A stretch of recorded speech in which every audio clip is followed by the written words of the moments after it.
911, what is the location of your emergency? She's here. She's here. She's outside. Who is outside, Michaela? My ex. I have order of protection against him. The voice you're hearing is 24-year-old Michaela Carter, panicked, breathless, barely above a whisper. Then comes a desperate plea for help. Just 10 minutes earlier, Michaela and her mother had placed a 911 call. He's outside walking around with a gun. We have an order of protection against him, and I'm pretty sure he's looking for my daughter because my niece lives in those apartments. How do you know this person, ma'am? It's my ex-husband. It's my daughter's husband, estranged husband. He just got out of jail like last week. On November 15, 2021, Michaela's estranged husband had been released from jail after violating a probation on a domestic assault charge. That same day, he took to Facebook. No one could have predicted what would happen next. Moments later, police were dispatched to reports of a break-in and multiple gunshots at an apartment complex. When they arrived, they found a devastating scene. Michaela had been shot multiple times. But what happened next was even more disturbing. This is the life and death of Michaela Carter. You gotta do it. I'm gonna scream again. 2, 1. It's my birthday!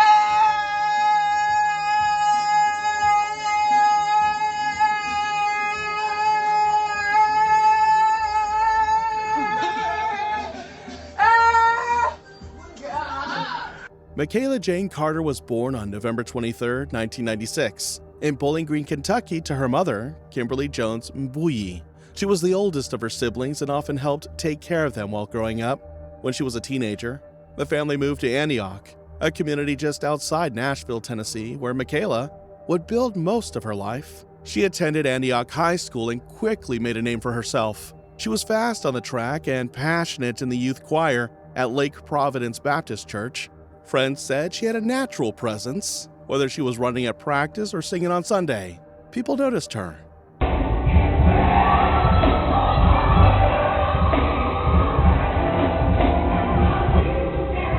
Michaela had also been baptized at Freedom Temple Ministries, and her faith remained a big part of her life. After high school, Michaela started working as a server and greeter at the 1230 Club, one of the most popular restaurants in downtown Nashville. She worked long hours, but always showed up with a smile. She took pride in her work, knowing it was helping her support her family and save for the future. Outside of work, Michaela was quiet and thoughtful. She dreamed of hosting community events, women's meetups, and charity drives that could give back to others. Family meant everything to Michaela. She was the kind of person who gave more than she took, and now, looking back, it's no wonder she caught the eye of a man who would unravel her life into a tragedy.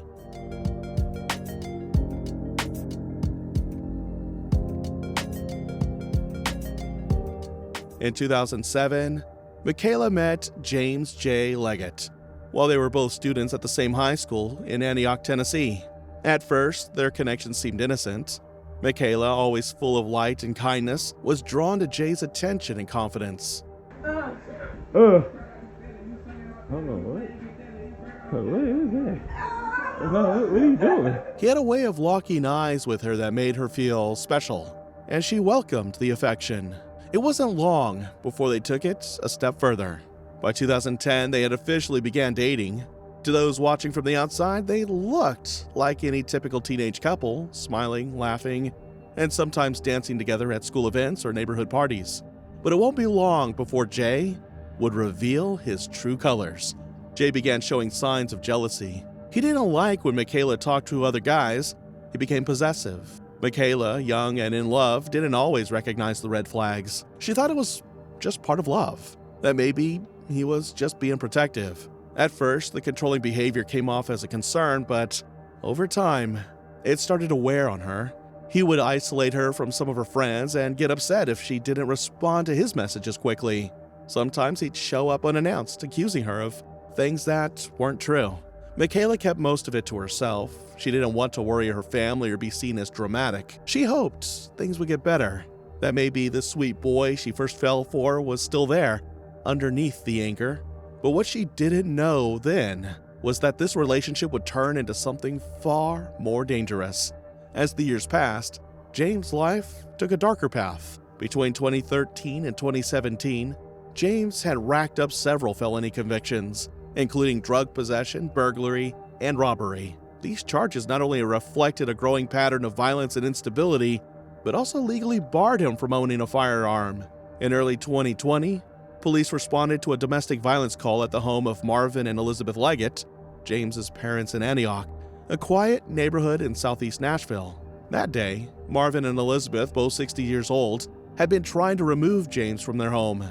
As they attempted to pack his things, he became aggressive. According to the police reports, he shoved his mother to the ground and slammed his father against a wall. Both parents told officers they wanted to press charges, but those charges never stuck, and the case was later dismissed after neither parent showed up in court. When contacted later, Marvin and Elizabeth declined to speak publicly about the incident. One detail stood out from the report. When Elizabeth approached her son during the confrontation, James had allegedly grabbed his father's revolver and pointed it at her. He warned her to step back, then fled the scene, taking the weapon with him. Marvin Leggett later chose not to report the gun as stolen. Still, the original charges meant that law enforcement and probation officers were made aware of James's access to a firearm. They also had documentation that he had threatened people with it. Whether or not he ever returned the gun to his father remains unclear. Despite this troubling history, Michaela held on to hope. She believed in second chances. She'd always been someone who looked for the good in people, and with James, she believed love could fix what was broken. And when he asked for forever, she didn't hesitate. In late 2020, when he got down on one knee and proposed, Michaela said yes without hesitation. Her family had their doubts. They had never fully trusted James, but Michaela wanted to believe that things could be different now, that marriage would bring stability, that maybe, just maybe, he had finally turned a corner. But the illusion didn't last long. After the wedding, they moved in together, hoping to start fresh. But James's controlling nature never changed. He constantly monitored Michaela's phone, listening in on calls, reading her messages, and even taking her phone away for hours or days, just to isolate her. He wanted to know where she was at all times. He discouraged her from spending time with friends or visiting family, often telling her that they didn't truly care about her, but things would only worsen. James started abusing drugs again. He became paranoid, erratic, and aggressive.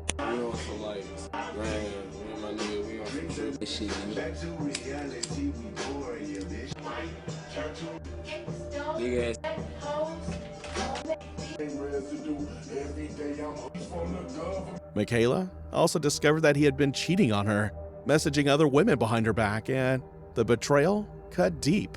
But even more painful were the violent outbursts that followed when she tried to confront him. She had tried to leave months earlier, packing her things and planning to go stay with her mother. But when James realized what she was doing, he beat her so badly she couldn't walk. Michaela didn't file a police report at the time. Like many victims, she was afraid. Afraid of what he might do if she told anyone, and afraid of being judged or blamed. To the outside world, it still looked like they were working things out, but in reality, Michaela was living in fear. Her love for Jay was real, but so was the danger. And with every passing day, the situation was becoming harder and more terrifying to escape. But things took a violent turn. In July 2021, Michaela and James had been arguing when, in a sudden and explosive outburst, he struck her with a glass bottle of Jack Daniels. The attack left her bruised, both physically and emotionally. Shaken and scared, Michaela left and went straight to her family's home. That night changed everything. There, she opened up about the emotional torment she had been hiding. She finally told them everything she had been going through behind closed doors. How Jay had controlled her, isolated her, and hurt her. Then, she revealed something even more heartbreaking. She had recently attempted to take her own life. She had tried to overdose, believing that the only way out of her toxic and dangerous relationship was if one of them died. That moment, she said, had been her breaking point. But instead of giving up, Michaela made a choice. Realizing she couldn't survive much longer in silence, Michaela decided to act. After leaving the hospital the next morning, she contacted police and told them she wanted to press charges. Then she filed a petition for a protective order against James, hoping to create a legal barrier between herself and her abuser. It seemed like justice was finally catching up to Jay, but the system was only beginning to fail her. James was arrested shortly after the incident, but to the family's frustration, the assault charges were dismissed less than 2 weeks later. Just before the court hearing, Michaela found out she would be required to face Jay in the courtroom and identify him herself. Overwhelmed with fear, she had a panic attack and left the courthouse. Her family said they had reached out to the district attorney's office, warning them about Michaela's state of mind and her intense fear of retaliation. But prosecutors explained that without Michaela's direct identification in court, they couldn't move forward with the case. But that wasn't the end. It was only the calm before the real storm. Still, not all was lost. Although the charges were dropped, James remained behind bars, this time for violating the terms of his probation. That gave Michaela some temporary relief. In August 2021, she was finally granted a full protection order. The judge made it clear James was not allowed to contact Michaela in any way, and he was legally barred from possessing firearms. But even the strongest piece of paper couldn't stop what was coming next. By then, Michaela was doing her best to rebuild her life, but the fear still lingered. Everyone around her knew that even with a court order in place, James was a man who didn't follow rules, and the danger wasn't over yet. On November 15, 2021, just 10 days after James was released from jail for violating his probation, he began posting alarming messages on Facebook and started calling her and sending increasingly desperate text messages. He was clearly unraveling, almost as if he was warning the world, and Michaela was clearly the target. The danger was closing in fast. It wasn't long before Michaela and her mother, Kimberly Jones Mbuyi, placed a frantic call to 911. He's outside walking around with a gun. We have an order of protection against him, and I'm pretty sure he's looking for my daughter because my niece lives in those apartments. How do you know this person, ma'am? It's my daughter's husband, estranged husband. He just got out of jail like last week. James Leggett. Are they seven people? Yeah, but they have to ask you how it is. What is he wearing right now? We didn't see him, so I'm not sure what he's wearing. He's outside, and I told my niece not to go back out there. All right, how did you know that he has a gun? Yeah, he's 6'6". He's a black guy, brown skin, low cut hair. Not low, but it's a little bit of hair. Yeah, he's really tall. All right, how did you know that he has a gun? Because they seen him. He's been posting on Facebook, and he's not even supposed to contact my daughter, but he's been sending her crazy messages. But you're not sure you're not sure that he's outside because you haven't seen him, right? Oh yes, I'm sure he's outside with a gun. But how? But did you saw him with a gun? My niece did. I'm headed over here now, but I'm kind of scared to go. What's the name of the apartment? Outside with the gun. They had seen James near a relative's apartment, and he appeared to be carrying a gun. Fearing for their lives, they fled and parked at a discount store in southeast Nashville to wait for police. When officers arrived, they questioned a man who matched James's description. But instead of taking action, they said they didn't have enough evidence to prove he had violated the protection order. That wasn't the only failure. Police didn't activate body cameras. They didn't complete a lethality risk assessment. They didn't offer domestic violence support, steps required by department policy. Despite Michaela's report and the visible danger she was in, James was not arrested. The officers escorted Michaela and her mother back to the house. She had packed a go bag and needed to grab her ID and the paper copy of her protection order. One officer, still in training, walked the yard as a precaution, but what came next left the family stunned. According to relatives, police told Michaela that if she ever saw James with a gun again, she should try to take a photo. Then they left. They did offer to help her file a warrant in court, but Michaela declined. She didn't want to miss work. That one decision would cost her everything. Within minutes after the police left, Michaela grabbed her green camouflage backpack stuffed with clothes, a toothbrush, and her protection order, and bolted outside toward her friend's car. Her plan was clear: to get as far away as possible. But when she glanced down the street, her heart sank. She saw James coming fast towards their apartment, a gun in his hand, his face filled with rage. She turned and ran back into the house, shouting, "Mama, he's here! He's here!" Her mother, Kimberly, rushed to the window, phone in hand, trying to do what the police had asked: get a photo. But her hands were trembling. The phone slipped, hit the floor. She picked it up and tried again, but it fell once more. Meanwhile, Michaela was already calling 911. With panic rising, the two women ran into the bedroom and locked the door. But what happened next would leave behind a memory too painful to forget. 911, what is the location of your emergency? She's here. She's here. She's outside. Who is outside, Michaela? My ex. Whatever text message. Michaela could be heard explaining to the dispatcher that James was in the apartment area. It was clear Michaela was whispering, but within seconds, gunshots could be heard. What's going on? Michaela, what's happening?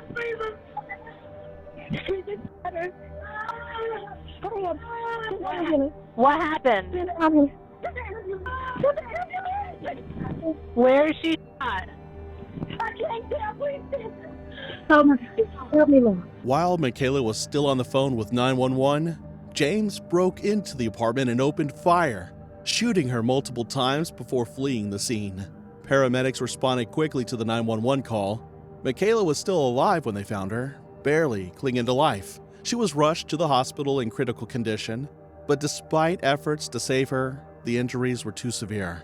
Michaela passed away shortly after arriving, just hours before what would have been her 25th birthday. What made the moment more terrifying was that Michaela had already been on the phone with 911. She calmly told the dispatcher that James was outside with a gun. She begged for help, reminding them she had a protection order, but the dispatcher kept following protocol, asking standard questions for officer safety. It delayed the response by minutes. She had dreams, she had a future, and she did everything right. She filed for protection, she followed the law, she tried to live, but the system failed to protect her. After the fatal shooting of Michaela Carter, James Leggett was arrested and charged with first-degree murder and related offenses. But what investigators uncovered next revealed a deeper failure, one that could have changed the outcome. Before Michaela's death, police had already seen disturbing text messages and social media posts from James. Despite that, officers told Michaela and her mother that there wasn't enough probable cause to arrest him. Instead, they simply escorted the two women back home. No lethality assessment was done, no BOLO, be on the lookout alert was issued. Less than 10 minutes after police left, James returned and killed Michaela. The aftermath sparked a wave of outrage. Michaela's mother, Kimberly Jones Mbuyi, filed a lawsuit against the Metro Nashville Police Department, claiming negligence. She alleged that officers failed to take Michaela's danger seriously, at times even joking about it, and didn't enforce the protective order meant to keep her safe. An internal review by MNPD found several policy violations. One officer was suspended for 2 days. A trainee officer received a formal reprimand. The case triggered widespread attention, and the Carter family's lawsuit eventually led to a $250,000 settlement in February 2024. An egregious failure on behalf of Metro Police, and now Metro government is paying a victim's family for a botched domestic violence response that resulted in one woman's murder. Metro acknowledged the error, admitting the officer did not follow proper protocol to protect the victim. Along with improving the policy, Tuesday, council members voted to compensate the victim's family the maximum city payout of $250,000. But the outcome wasn't just financial. The settlement came with mandatory reforms, including body camera use during all domestic violence calls, verbal confirmation that support was offered, and automatic BOLOs for anyone violating a protection order. We are happy about the policy changes, but of course, we do wish that they could have been implemented before November 15th of 2021, the day Michaela was taken from us and the day that we were failed tremendously by Metro Nashville Police Department. These policy changes are only a part of the solution. We need every officer to respond to every domestic violence call with compassion, with empathy, and with intention. Metro Councilwoman Joy Stiles spoke out, criticizing the officer who failed to act and calling for his termination. I have faith in our police department, but the officer who failed this woman shouldn't be here anymore, and unfortunately he still is. And whatever can be done for that to be rectified, I promise I will be looking into that. Advocacy groups across Tennessee also joined in, demanding stronger enforcement of firearm laws for domestic abusers and better police training for handling domestic violence. The case took another shocking turn.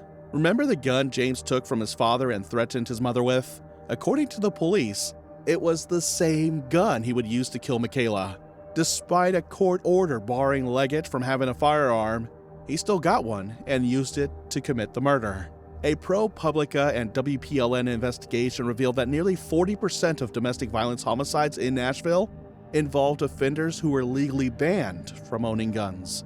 Tennessee law currently lacks any requirement for abusers to turn over their firearms to police or licensed dealers, a deadly loophole. However, the most shocking revelation was yet to come. James Leggett never stood trial. On July 4, 2024, while in custody at River Bend Maximum Security Institution, he died under unclear circumstances. The Tennessee Department of Correction has launched an investigation into his cause of death. As of now, that review is still ongoing. Michaela's funeral became a solemn testament to a life of promise, a young woman mourned by a grieving mother, family, church community, and city. Her passing marked a wake-up call to systemic failures in protecting domestic violence victims. From Michaela's tragedy, real, life-saving policy changes emerged. But our vigilance must continue. Don't wait for a tragedy to spark reforms. Spread awareness, support domestic violence legislation, and stand with survivors. Her legacy reminds us that protection orders must mean real protection, not just pieces of paper. What do you think about this? Let us know what you think in the comments below, and if you found this story intriguing, please like, share, and don't forget to subscribe for more stories like this.